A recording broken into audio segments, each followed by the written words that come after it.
But I wasn't really going for like a metaphor when I wrote it. I was actually talking about my uncle because he's a poet of 9 books. In a recent interview for Rolling Stone UK, Lana shared the story and meaning behind her Ocean Blvd track, Kintsugi. Kintsugi, I started writing naturally when my sister and my dad and I were at my great uncle Dick's hospice in Manhattan Beach with all 50 of the grant members.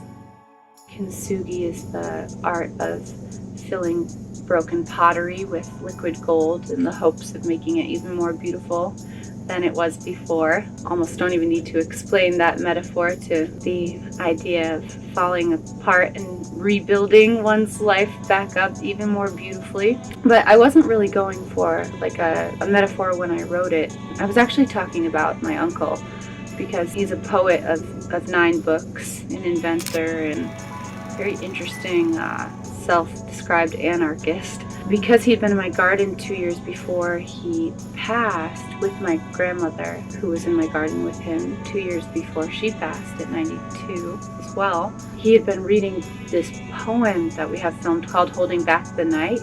So to go from holding back the night in my backyard to being around his bed with all 16 of my family members singing in 14-part harmonies, I just thought to myself, oh my God, like I always thought I sang just to get out of my small town, and then I realized that has nothing to do with it.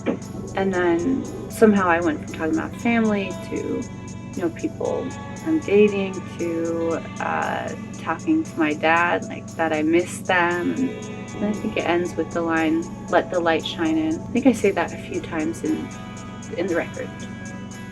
As a longtime fan of Lana, I've enjoyed seeing her open more up about her story and about her family and about the things that have influenced her over the years, as well as her growth and where she's at now. And so these types of interviews are definitely a gift. And it's the reason why I started the YouTube channel in the first place, so that we can all have a deeper insight into who Lana is as a person as she continues to share more. Comment below about what your expectations are for the new album.